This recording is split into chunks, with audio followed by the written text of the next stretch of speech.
Olá, pessoal, tudo bem? Nós estamos aqui na FITABS 2025, dando abertura na nossa semana de produção audiovisual sobre o tema que a gente mais gosta de falar, que é Reus de Água.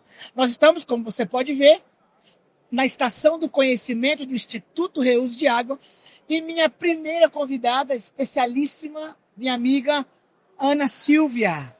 Quero te dar as boas-vindas nesse nosso sprint, né? Você ainda que não sabe o que é um sprint. É um podcast pequenininho que você pode deixar rolando aí, porque são muitas informações, né? É um podcast pílula. É conhecimento na veia. Ana, bom dia. Que bom te receber aqui. Que bom estar aqui na casa do Instituto Reus de Água, na FITABS 2025. Ai, Luiz, eu que agradeço. Estou muito feliz de estar aqui com você.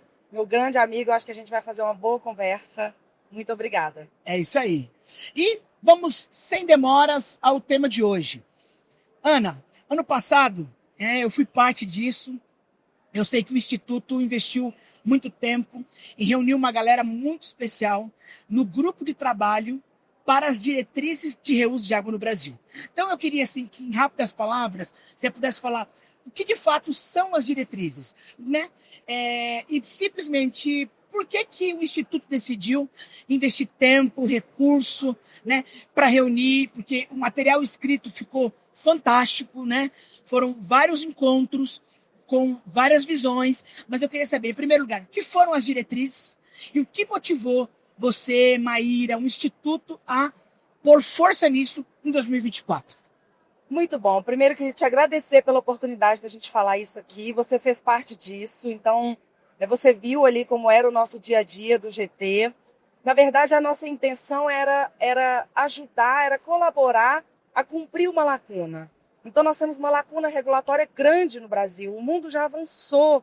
A primeira regulação de reuso de água no mundo é de 1918, no estado da Califórnia. Não à toa, o estado da Califórnia está tão avançado em termos de reuso, com reuso potável, né?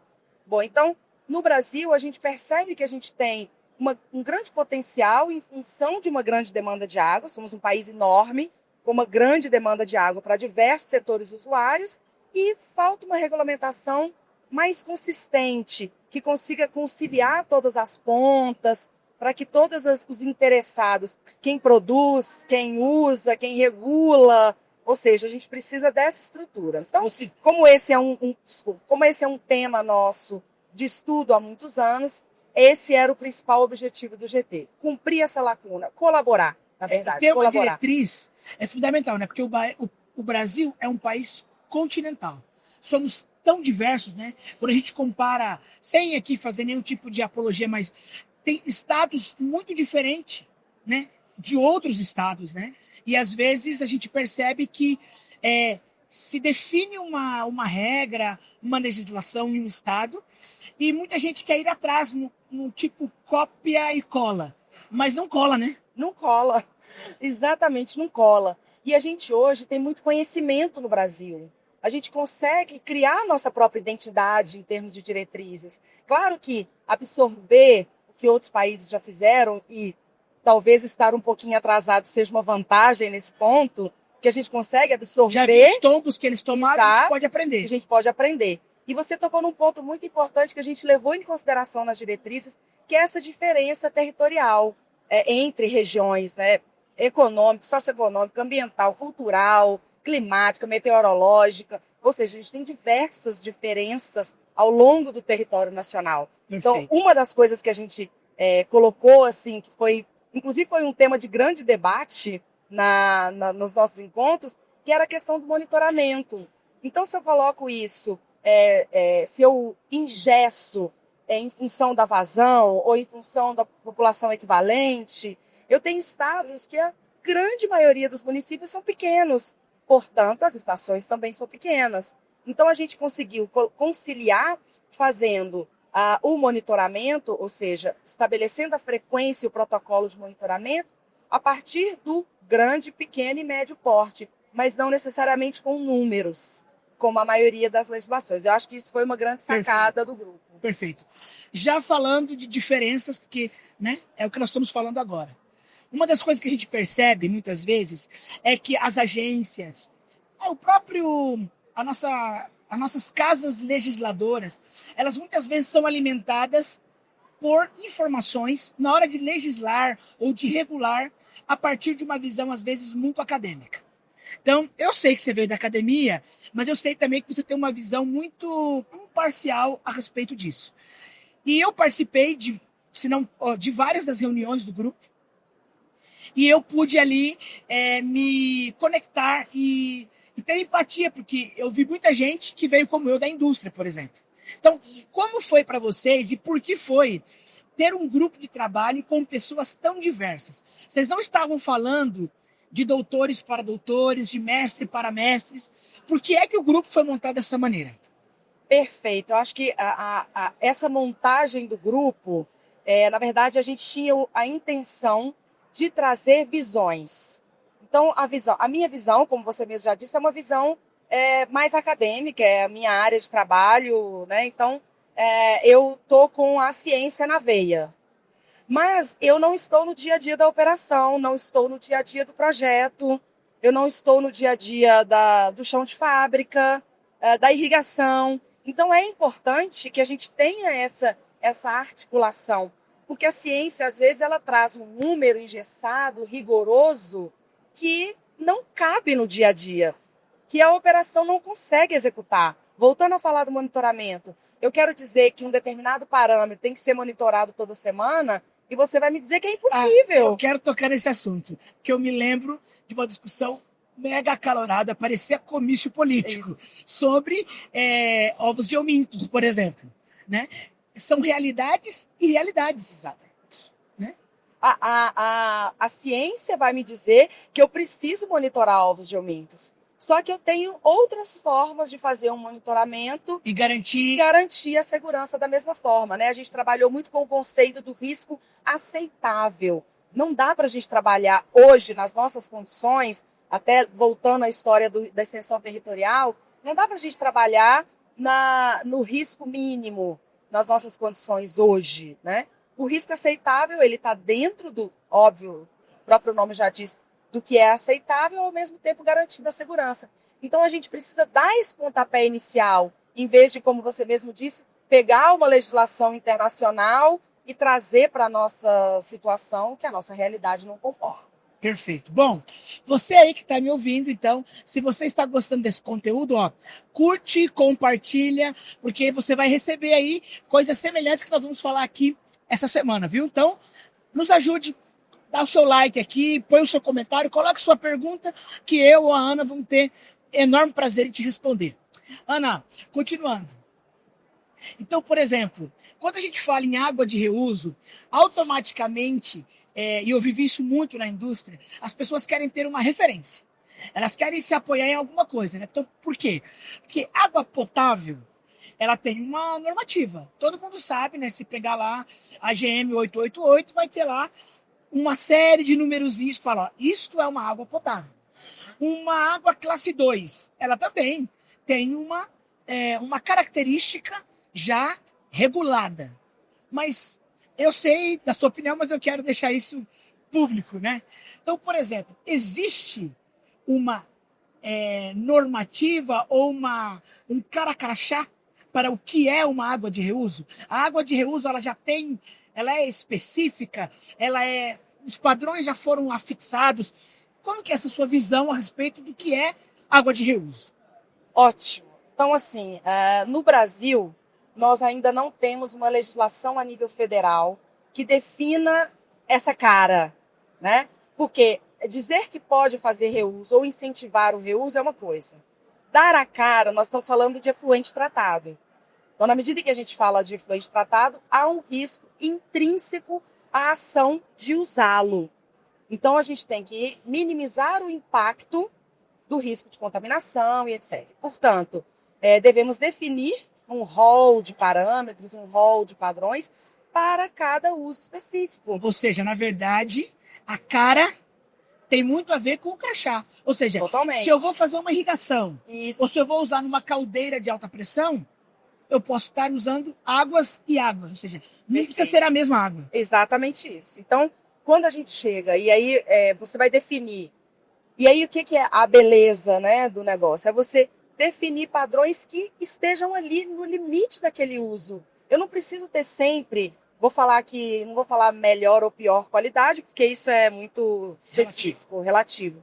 Mas mais exigente. Tem alguns usos que demandam uma água com uma qualidade mais exigente, outros menos. Então eu posso falar irrigação, que é muito mais fácil de enxergar. Então a irrigação de alface, que vai ser molhada com a água que você come crua, é um tipo. Agora eu vou irrigar cereais, que vão virar ração de gado, vai passar por um processo industrial, eu posso ter uma outra qualidade, menos exigente. Então, essa é a grande questão. É compatibilizar a tecnologia, o arranjo tecnológico, que nós temos aí uma infinidade de possibilidades de arranjos tecnológicos, podemos compatibilizar isso com a qualidade exigida. Então, e aí a gente chega no suprassumo. Então quer dizer o seguinte, vamos quebrar um mito aqui. Sim. Então, água de reuso não é necessariamente água de osmose ou água de membrana. Perfeito, perfeito. Inclusive, assim, nas diretrizes, nós temos ali qualidades definidas, eu posso chegar a 10A4 de coliformes. Então, chegar a 10A4, um efluente secundário com uma boa desinfecção rigorosa, bem operada, eu consigo alcançar esse número com certa facilidade.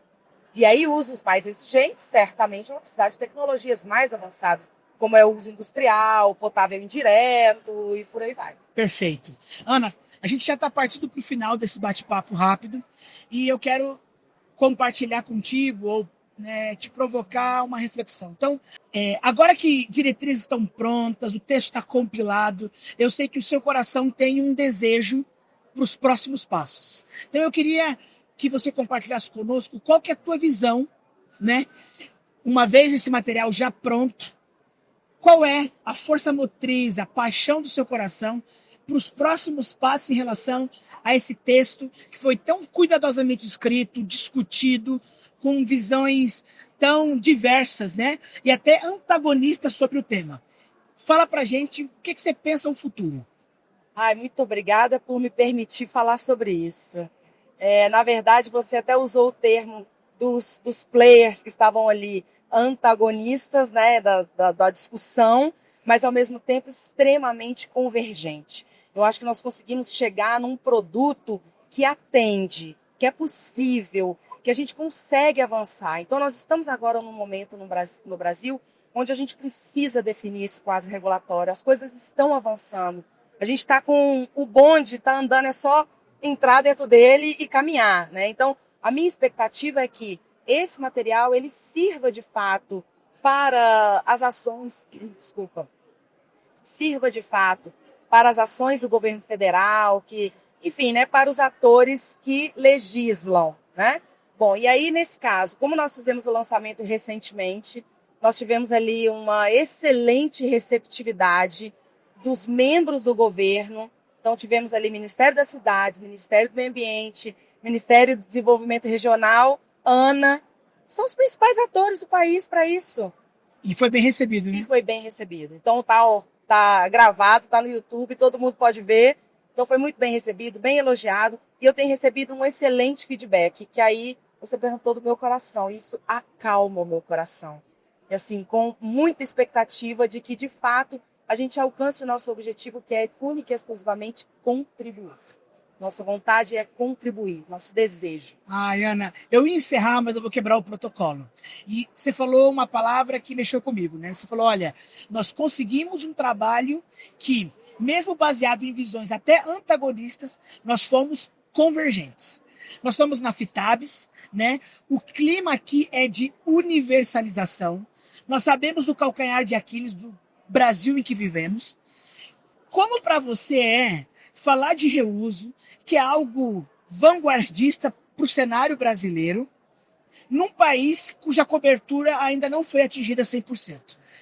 Nós estamos falando de um assunto que antagoniza, que opõe ou que complementa e é realmente força motriz para isso tudo que nós chamamos de universalização do saneamento.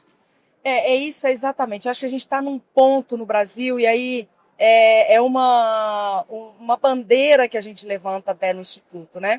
Então, quando a gente fala dos países desenvolvidos, os países desenvolvidos já estão universalizados, já têm bons índices de reuso, conseguem ali garantir minimamente uma segurança hídrica, e nós, no Brasil, estamos ainda tão atrasados em termos de universalização.